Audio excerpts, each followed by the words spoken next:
Welcome back to the podcast. Today, we've got Anna Backus with us, and she is going to share with us a little bit about what's going on in the civil engineering world, a little bit about the Women's Business Leadership nomination, and then we're going to talk a little bit about affordable housing and a little DEI as well. So let's get into it. Yeah. That's where the swoosh is going to happen, just so everyone knows. What's up, Eugene? You're listening to the Eugene Morning Hustle podcast, brought to you by the Eugene Area Chamber of Commerce. We're your hosts, Brandon Miller and Ivan Torres, and like us, we know you'd like to know what's going on in your city, socially, economically, civically, and culturally. From events to guest interviews and professional and personal development tips, each week we bring you stories of local business owners, advocates, leaders, and everyday Eugenians sharing how they've strengthened their roots to reach a little deeper in our community and how you can too. Anna, thank you for being on the podcast. Thank you for having me. It's very exciting to be here. And you said it was your first podcast. It is my first podcast, so if I am too close or too far from the mic or anything, I'm sorry. No, Yeah. you sound great, and this probably won't be your last podcast. Certainly after this, right? So. Well, I appreciate the confidence. Thank you. Well, would you share with our listeners a little bit about who Anna is? Have you lived in Eugene your whole life? Did you move here? What's your story? Yeah, I grew up in Michigan, so I've not lived here my whole life. I grew up in Michigan. I went to high school in Connecticut, college in New York, and then moved to Eugene directly after college, which was 17 years ago now. So not my whole life, but a long time. Yeah. So what brought you here? Well, I had lived, in the Midwest, and I had lived on the East Coast. And so I decided after college to aim for the West Coast, and just landed in Eugene. To be totally honest, I thought it was like a suburb of Portland, and was surprised at how far it was. It's a 2-hour suburb. Yeah. But yeah, it's a great place to live. I'm still here 17 years later, so it's worked out. Did you dive straight into work after college, or did you have some time to, climb the mountains and do the thing here we do in Oregon? I've had that time in the past 17 years, but no, I dove immediately into work.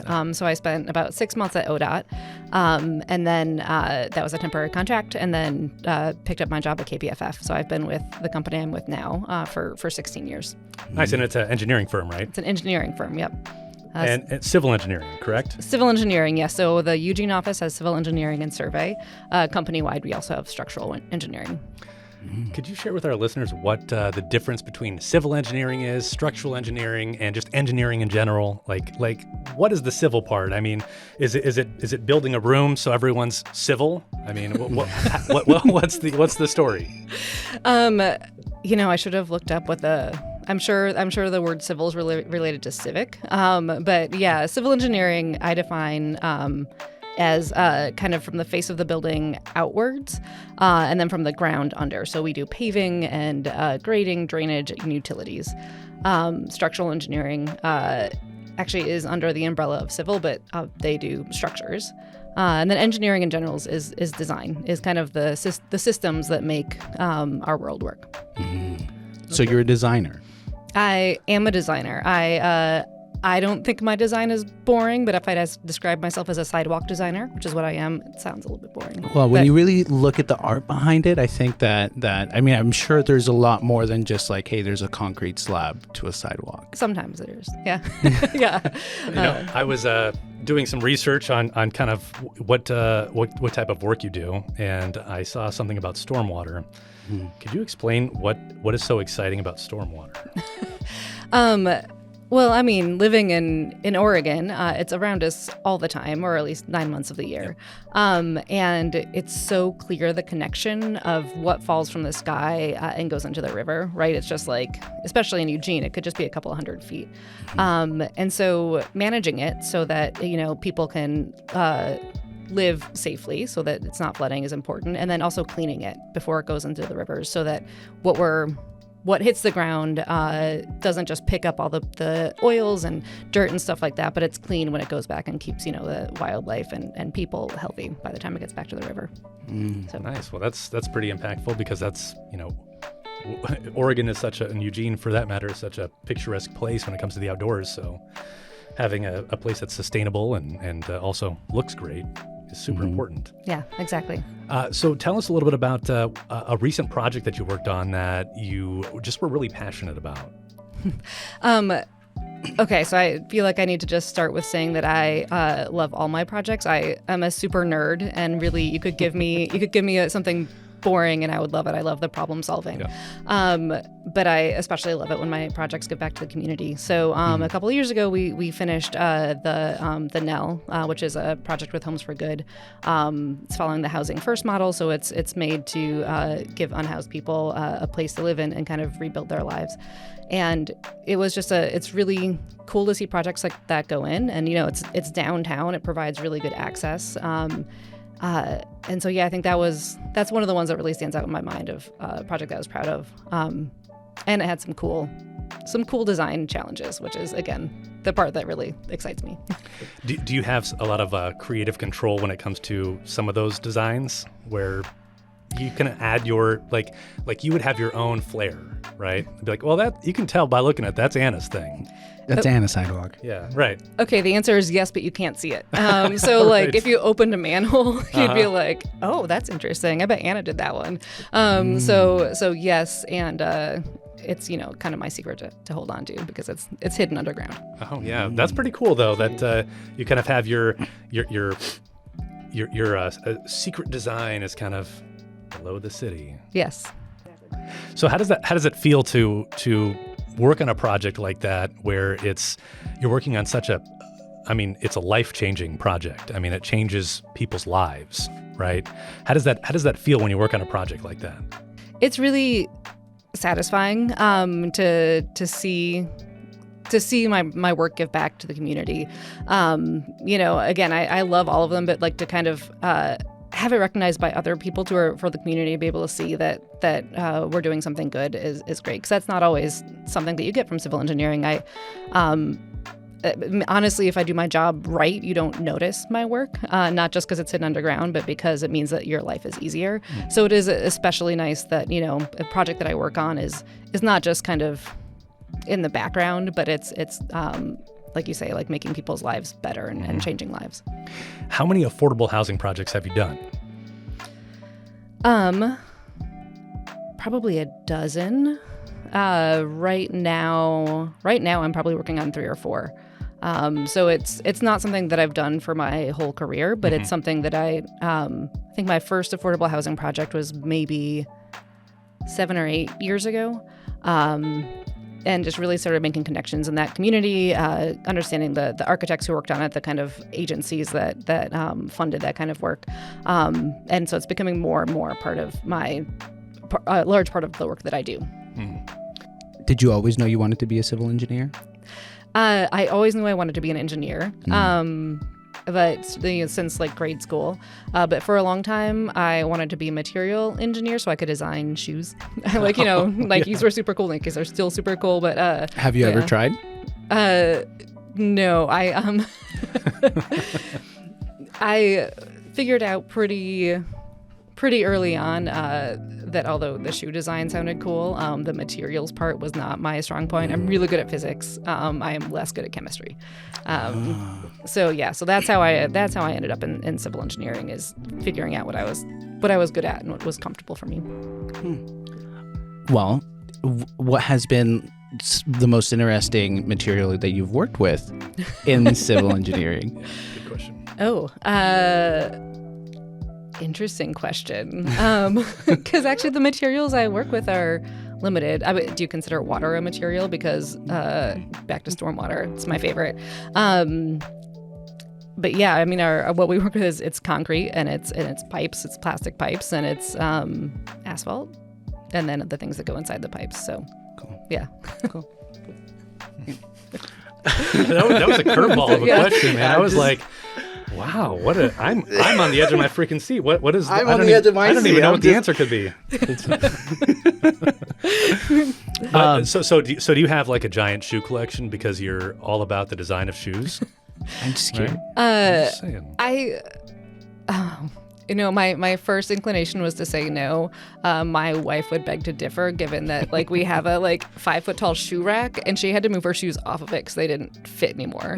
So yes. But yours did. Mine did. Well, no. Mine are overflowing now too. I've like bought a secondary storage system for my nice shoes. That's hilarious. So, could you share with us about the J.E.D.I program? I mean, the only thing I know about J.E.D.I is that they're more powerful than the Sith. But I know it means a hell of a lot more. So, share with our listeners what J.E.D.I is. Yes. So it's Justice, Equity, Diversity, and Inclusion. And that's the name of KPFF's program.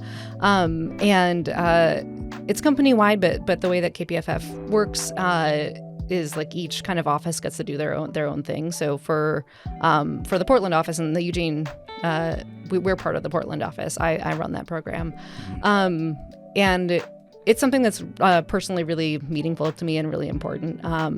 And the way that we've done it is kind of concentrated on education. So we have like a book and media club where we will watch a movie or read a book or listen to a podcast and then discuss it maybe every other month or so. Like the whole organization? The people who choose to participate, I guess. And there's some broader education going on too that kind of come down from the company. And really, my goal is to make a place that's comfortable and where everyone feels like they can belong. So that people can be their best selves at work.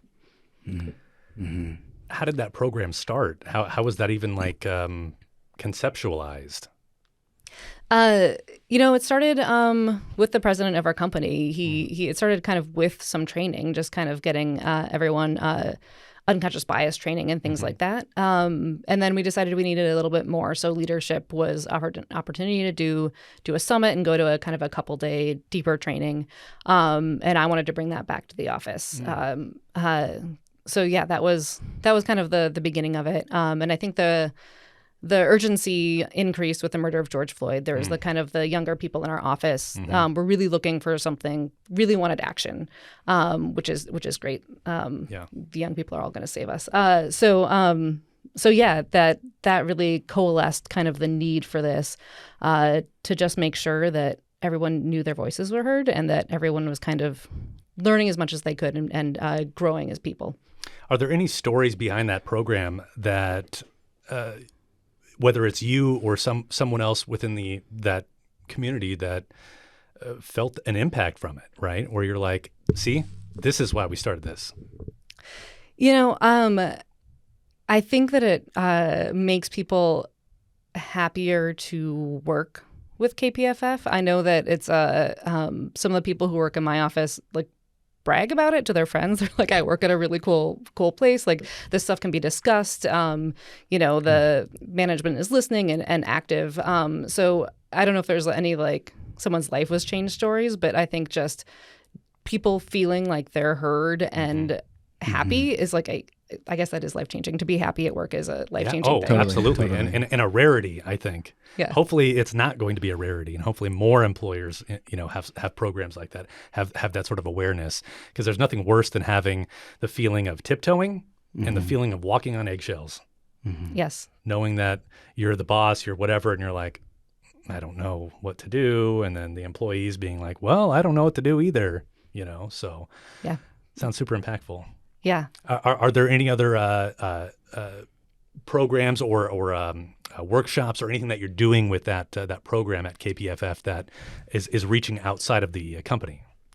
Not currently. I would say not in our office currently. That is a goal that we have to kind of get back into the community more, kind of join volunteering events, things like that. Part of the reason, a lot of what formed this happened during COVID. So we were kind of inward facing for a long time just by necessity, and just haven't taken that step to kind of get out of the office more. But that is certainly a goal and a desire that we have, yes. Yeah. Do you know of any other companies that are doing something similar to what you're doing with it? Yeah, we're in communication with some other firms that are doing something similar. It's just to share ideas, make sure that that employees can be connected to. Sometimes in terms of forming employee resource groups, we don't maybe have a large enough population to do that very successfully, but connecting with other firms, we're hoping to kind of make those connections and then just learn from each other. If there was so let's say, well, I'm sure that an employer is listening right now of some company here in Eugene or Springfield or surrounding areas. What advice would you give to them if they're not sure how to implement something like that in their company, but they know that it's something that needs to be talked about? There needs to be awareness. Where do they go for information? The internet. Of course, Google. Yeah. No, I answer. think Harvard Business Review is some place that they have some great podcasts that I've listened to and have some really good ideas. There's a lot of places that kind of have reading lists and things like that. I love to learn, so I tend to gravitate towards like reading lists and books. And then I think it's important to find a champion within your organization who's going to take it forward, and be really willing to have uncomfortable conversations. I mean, that's really the hardest part is that you need to put yourself out there. You need to be open to learning, and you need to be willing to be wrong and be uncomfortable. Man, yeah, that's so true. Do you think the champion needs to speak up, or does the company find the champion? The champion needs to speak up, because I think that there can be a tendency to assume that maybe the champion is going to be a person of color or a woman, and maybe it will be, but I think that if you just point at someone, it can put a burden on someone who's already burdened. And so I think you need to be really cautious about just kind of pulling someone out of the crowd. I think that the person needs to volunteer if it's going to be a kind of a good faith champion. I know my credit union, whenever we merged, we now have a DEI department, and we have there's specific roles that were filled to push that initiative. So yeah, it's really neat. Yeah, that's a really good. And then that person's an expert. Yeah, which is great. Expert. Yes. Yeah. So that's really neat. Cool. So. It's powerful. My gosh. Well, so this is going to be one of the podcasts you're going to be listening to in that group, right? Dissecting Yes. it. Yeah. Okay. Oh no.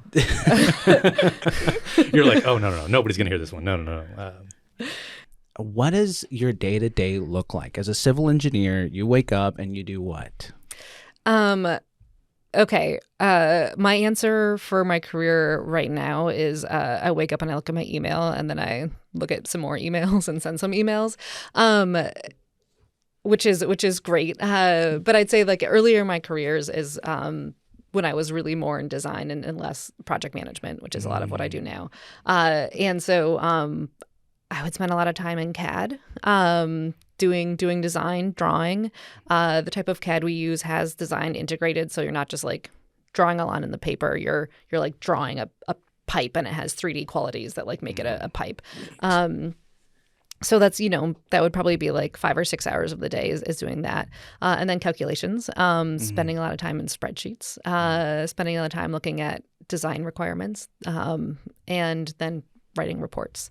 And talking to people about design problems, right? Yeah, like that's a big thing. A big thing that makes someone really successful, I think, is being able to communicate about problems and problem solving as a group. Any cool roadblocks or things that you've figured out as a team? Yeah, there's got to be some challenge, right, that you were presented with, and you're like, okay, this is going to take some time to work through. Yeah. It's often stormwater. It always comes back to stormwater. Always comes back to stormwater. My gosh. And figuring out how to kind of control it and coming up with kind of unique designs for flow control structures. Sorry, I'm trying not to get super nerdy and boring. Get technical. Well, there's a civic engineer listening right now, so they're going to know what you're talking about. So what do you mean with the flow? Like the flow of where the water is going? And how fast it's going. Right. So one of the, and this is true on affordable housing. There's when you do affordable housing work, there are stricter stormwater requirements because there's federal funding. And so one of the goals is that you replicate the water that would have come off in an undeveloped site. So like imagine that that the site hadn't been touched ever. What does the stormwater coming off of that look like? So one of the design requirements is that you kind of tried to replicate that in terms of both quality and then quantity, kind of how fast it goes.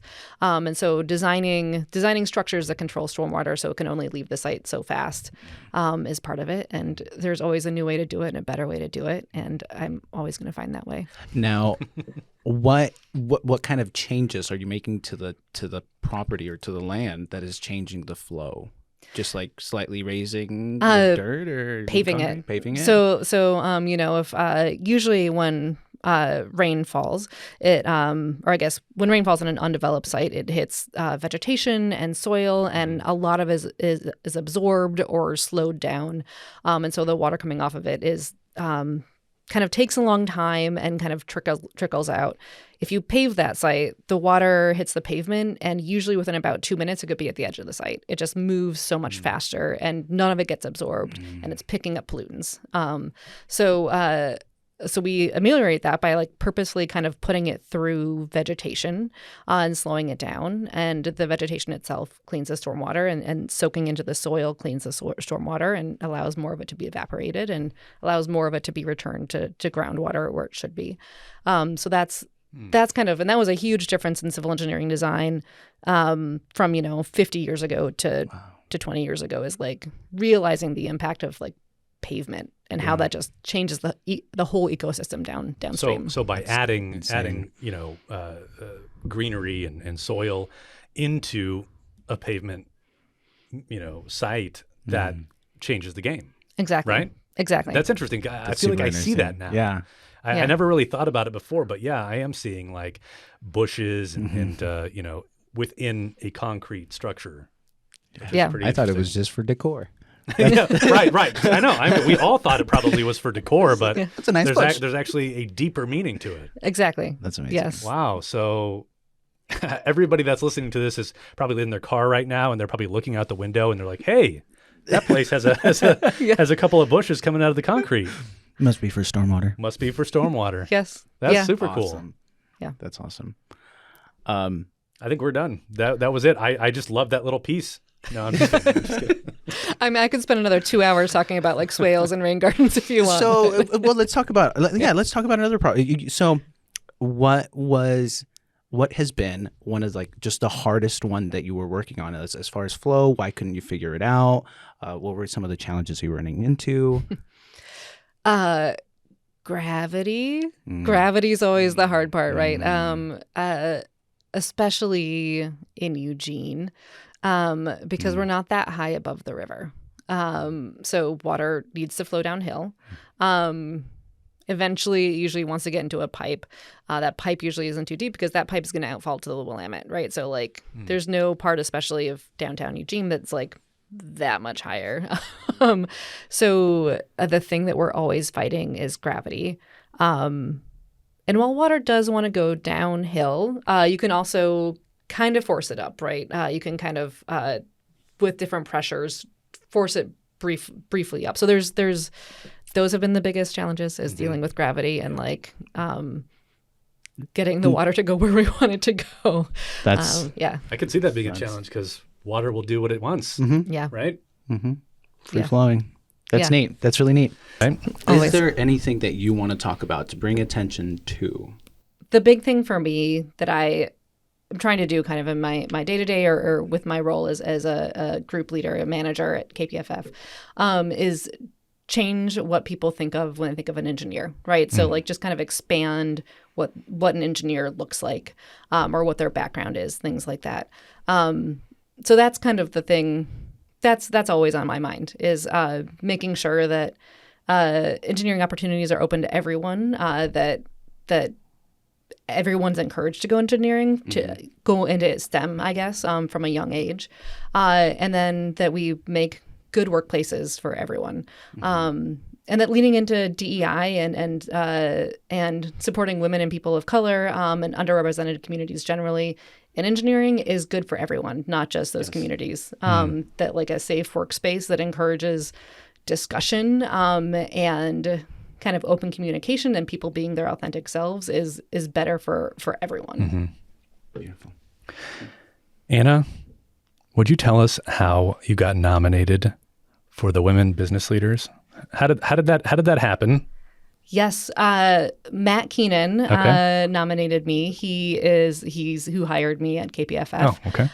So I've worked with him for 16 years, and I was incredibly grateful. I was unexpected. He's seen me kind of grow as an engineer and as a human, I hope, since I was 22. So he's he's seen a large chunk of my life. And so it was especially meaningful to me that he nominated me for this, that that he has grown to see me as a leader, and I'm not his leader, but a leader in the company. And so yeah, that's how I was nominated. He saw it pop up and he said, let's nominate Anna, and made a super touching video for it. I was on the other side of the camera, and it was just, so it's really cool to meet you finally in person. I must say, I was at the event, and I was just like, oh my goodness, that's Anna. Like, I already knew you before everything. But when Matt came in, he was so in for it, but he was nervous. I just felt like it was so real and not just like, I like this person. This is neat. So yeah, he's awesome. It was incredibly touching. And it was cruel to show the video before you had to speak, so that you had to deal with the emotion as you're trying to speak. Yeah. Right. Yeah. Our listeners should check out that video. We'll put that in the show notes. I watched the video too, and I thought it was amazing. And it's bringing me to this question, which I'm sure our listeners are curious about: is what makes a woman business leader? Like, what does that mean to you? When you heard about that, you're like, well, what does that mean? I did not have any notion about what it meant, and I was like, oh, cool. I guess that is me. I think it's just women who work in a business who are leaders. But no, I think it's someone who's stood out in their company, made their company a better place, and then hopefully also making their industry a better place, and then also hopefully making the community a better place. Yes. So someone who's not just kind of showing up and clocking in and out every day, but really trying to excel internally and externally in terms of the work that they're doing. So nominations are open for the next leadership award. What advice do you have for women out there that want to follow suit and be somebody that can cause positive change in our community, at work, and just in the community in general? I think be willing to speak up. I think make sure that you're giving back, right? That you're not just out to do well for yourself, although that's really important, but also that you're making it easier for the next woman. Like that's another thing that's really important to me, is that it gets easier with each generation for women to be leaders, so that you're making space, and that you're being a mentor, and that you're being an advocate. And so I think that's my recommendation. To be a leader, you have to be bringing other people up too. Beautiful. I like that. This actually I wasn't going to ask this question at all, because it just popped into my head just now after hearing about that. And you're like, you need to be, somebody who doesn't just clock in and clock out, somebody who wants to go that extra mile, right? And it got me thinking about that whole silent quitting thing, right? We're just clocking in, doing the bare minimum to get by. And yeah, that probably isn't somebody that is going to, create positive change in the company. So for the people that are listening, that maybe they're stuck in this quiet quitting kind of thing, where they're not feeling empowered, they're not feeling challenged, they're not feeling like they're going to be somebody who wants to create change, because they just don't feel like they have the outlet for it. Yeah. What kind of message do you have to somebody like that? I do want to say that I think it's okay for the most important thing in your life to be outside of work. And so I understand that. I understand that for some people, a job is a paycheck, and I think that's okay. Yeah. But I think that if you need to look at your career and decide if that's what you want. If you want something that's more fulfilling, can you make that change where you are? Maybe you find you find some supporters. You kind of, it's the kind of thing where like if there's a big meeting coming up and you want to say something important, like you get allies beforehand. You talk about it beforehand so that when you say, hey, I have this idea, someone else says, yes, that's a great idea, and you know they're going to say that. If that doesn't feel like an option where you are, then change where you are. Like you either it's kind of like you have to change something about the situation, right? And so that change is up to you. Yeah, you have to be willing. Yeah, exactly. Well, speaking of that, life outside of work. What is life outside of work, Anna? What's your thing? I'm always into new experiences. I do a lot of stuff. I'd say like over COVID, I got super into wine. My wife and I got super into wine. Nice. Eugene, Oregon is a great place for wine. Oh, yeah. And it's like tasting rooms are outside, so you could sit outside and have a glass of wine. So what's your favorite kind? Champagne. Oh, The good answer is Pinot Noir. The wine I own most of is Pinot Noir. Well, it's the most here in this part of Oregon. Yes, So. yeah. I like Pinot. But champagne goes with everything, man. True. Yeah, bubbles, man. Yeah. And then the other thing, I'm into biking and into trail running. So I actually have a new gravel bike waiting for me at Bicycle Way of Life that I'm gonna pick up after this. Sweet. And I got super excited last weekend when it was sunny, and now it's raining. But hopefully I'll get on it soon. What's your favorite trail to ride? You know what? This is up till now it's been a road bike. So this is my first like off-road bike. So I don't have an answer for you yet on that. But hit me up in a couple months and I'll let you know. Definitely. I've actually been wanting to get into mountain biking, and I've looked, and I just haven't made an actual move on it. But I think that it would be really fun. And then one of my coworkers was talking about him getting an electric mountain bike, and then I was just like, dude, that's like a dirt bike. Like, Yeah, that's cheating. That's cheating. I thought it was a good idea. I was just like, well, maybe I could try something like that. But anyways, Well, awesome. I'll tell you what, there's a really cool mountain bike trail that's just out. Actually, this is great. Okay. There's a really cool mountain bike trail. It's called Y Pass. And it is by King of State out in the country and next to Ale Song Brewing and Blending there.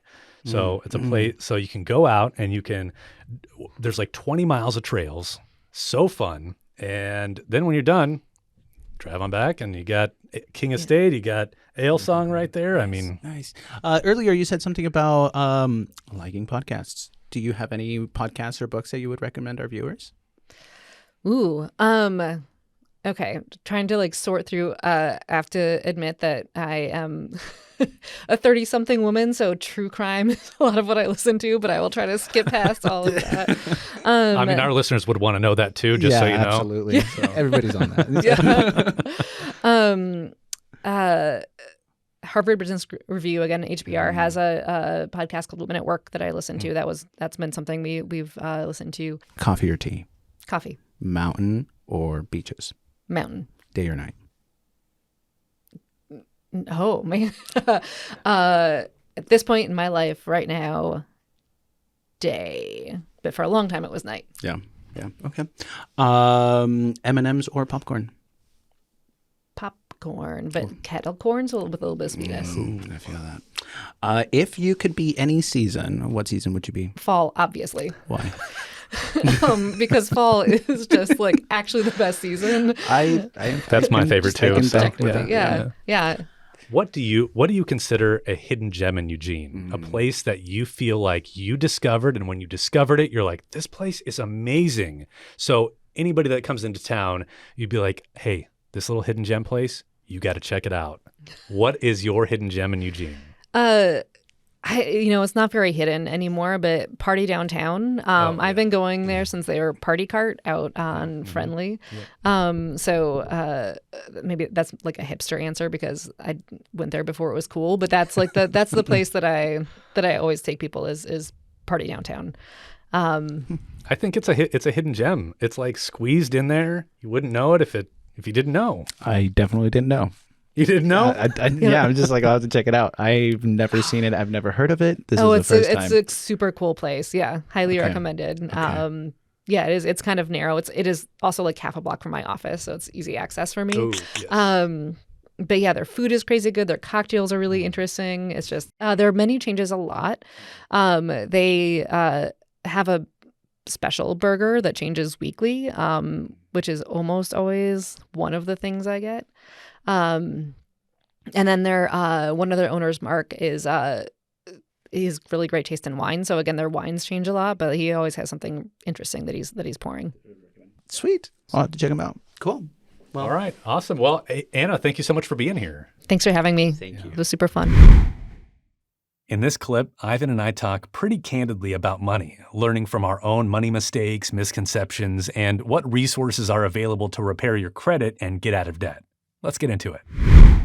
18, graduated high school. I had my job. I got introduced to the finance world, and then I could borrow to buy my own car. I wanted the best freaking car. Yeah, right. You know, I wanted the best car. I didn't even care.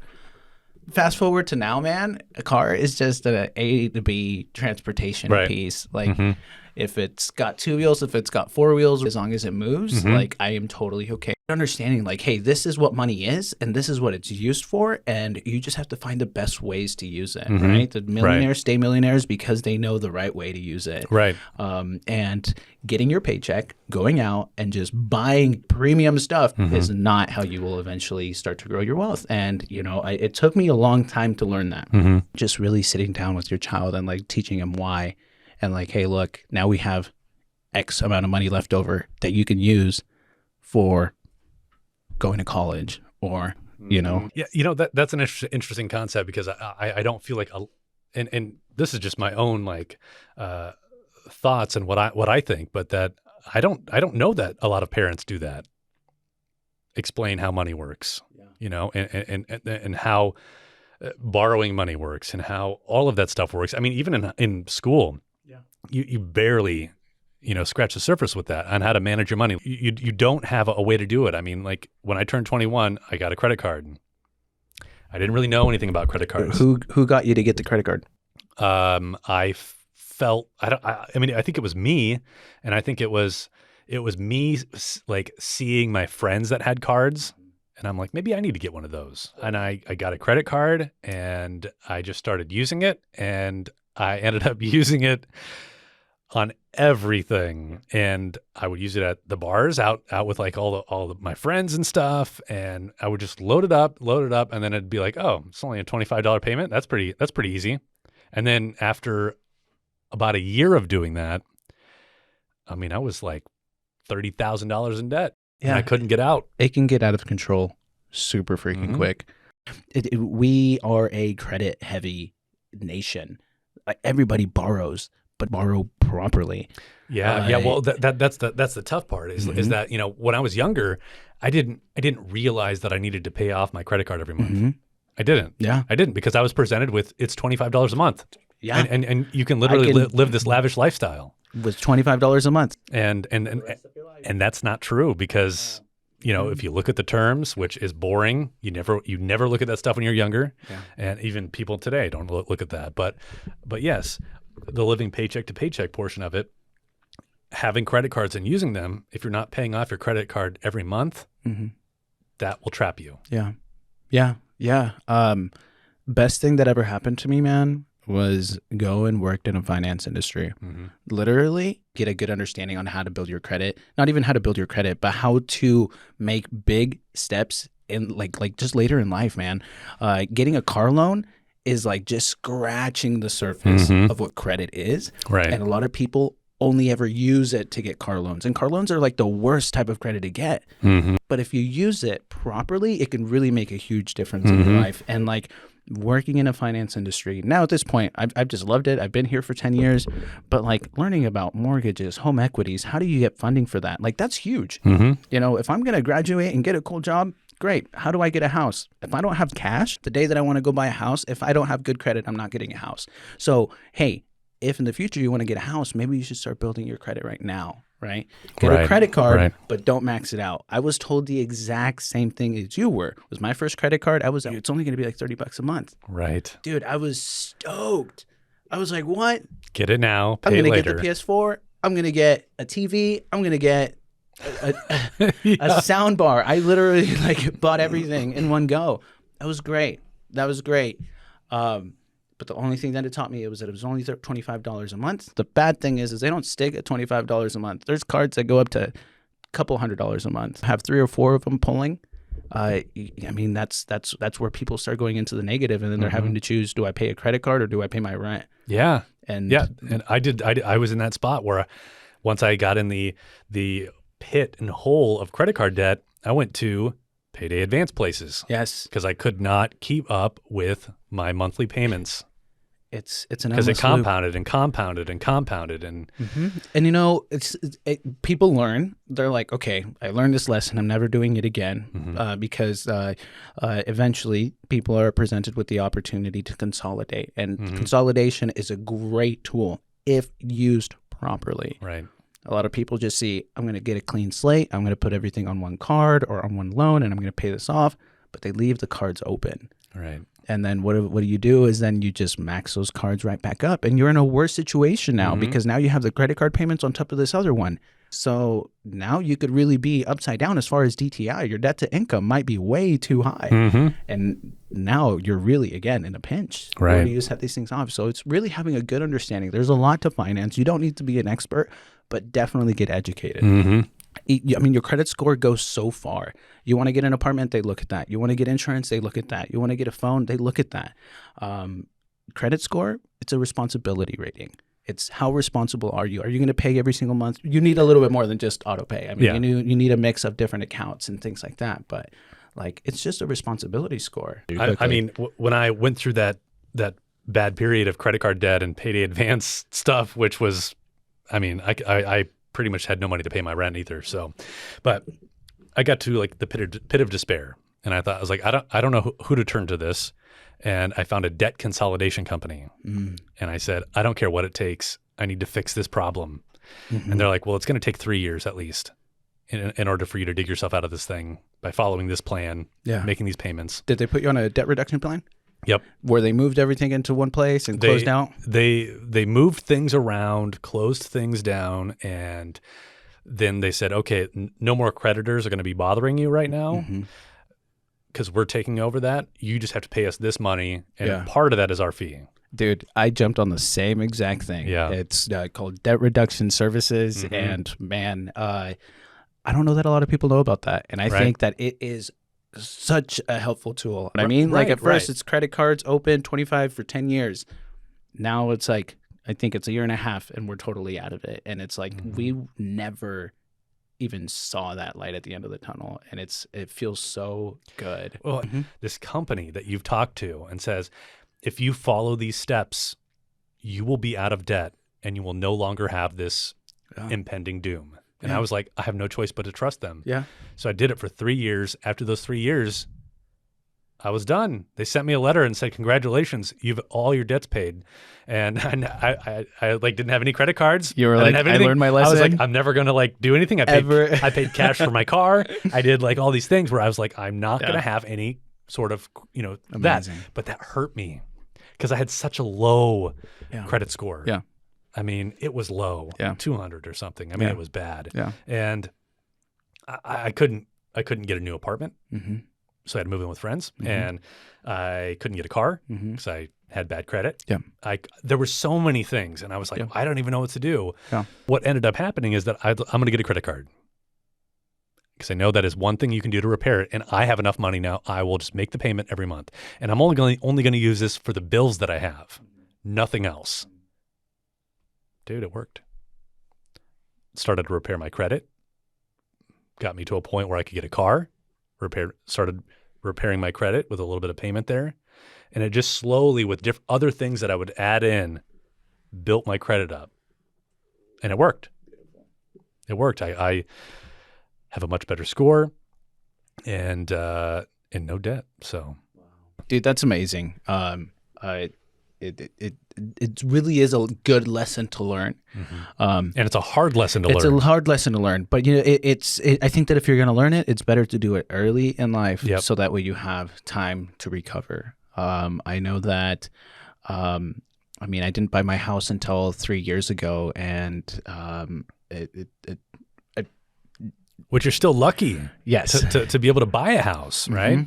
I mean, Really just thinking of like the things that I had to do to get into that house. And like, again, I knew to do those things because I was in the finance industry, and I was just like, if I do this, I can make myself look like this, and I can do this in order to, and it wasn't like I was giving fake information, but I was boosting up my credit. Right. I was moving up my credit by moving things around and having it sit in certain accounts, so that way it didn't look like I was maxing this card out and this card out, and just things like that.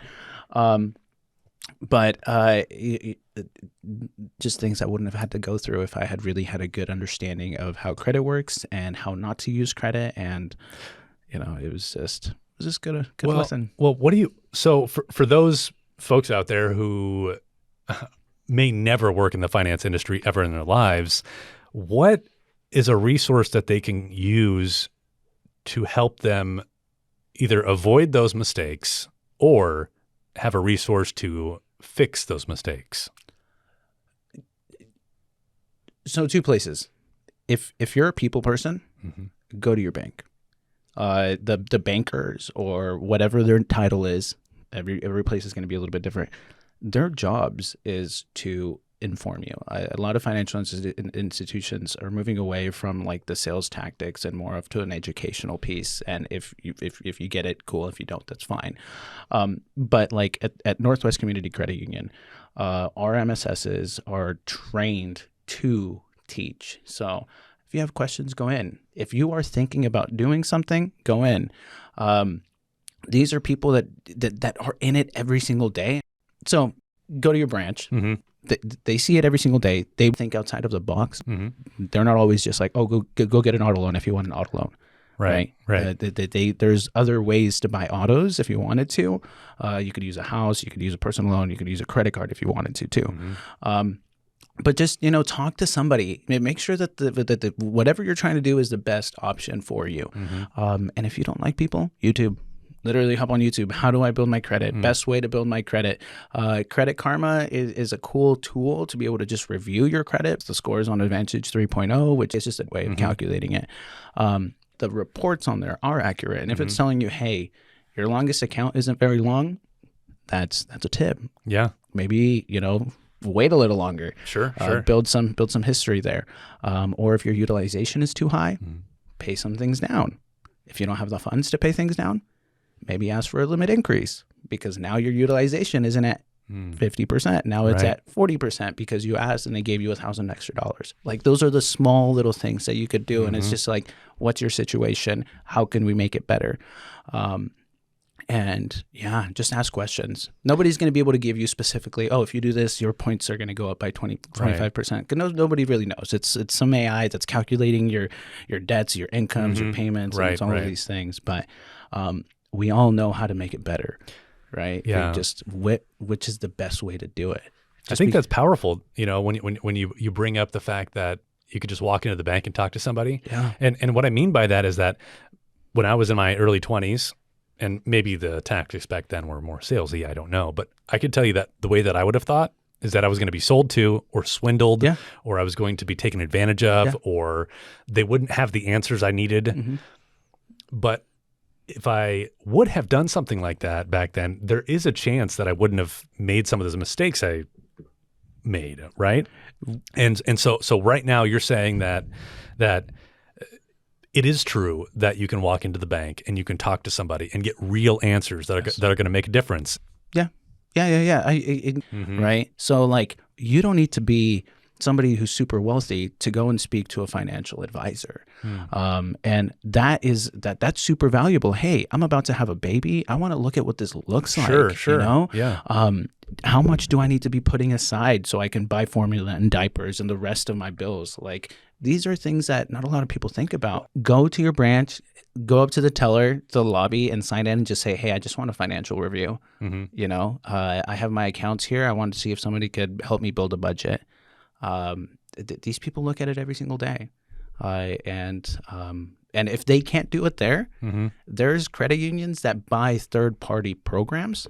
So like, I'll just throw Northwest out again. Northwest has a program called Balance. This is a company paid or a credit union paid service for our members where they can reach out, and if they're trying to build their credit, they give them advice. If they're trying to build a budget, they take them through the whole budgeting building program. So you're not sitting in at the branch for 5 hours trying to do it. This is over the phone type stuff. Right. And yeah, members just have access to that entirely free. So it's just tools out there for. Well, you heard it here, folks. If you have any questions about budgets, managing your money, head into your bank, head into your credit union, see what they can do for you. It's certainly worth doing that than making mistakes. Like, you don't need to make the mistakes. You've got your team right there with you. Absolutely. You're already putting money in the bank. And that wraps us up for this episode of the Eugene Morning Hustle podcast. Stay tuned for our next episode. We've got a guest you don't want to miss. See you next time. This episode of the Eugene Morning Hustle podcast was brought to you by the Eugene Area Chamber of Commerce and sponsored by Ivan Torres of Business Block Studios and Brandon Miller voiceover. Don't forget to subscribe to our channel where you get your podcasts and follow us on Instagram, Facebook, and LinkedIn to stay in the know. If you have any questions, topics, or guests you'd like us to dive into, send us a voice message on the Eugene Chamber Instagram page, and we'll feature you and your question on a future episode. Or shoot us an email at podcast@eugenechamber.com. Till next time, Eugene.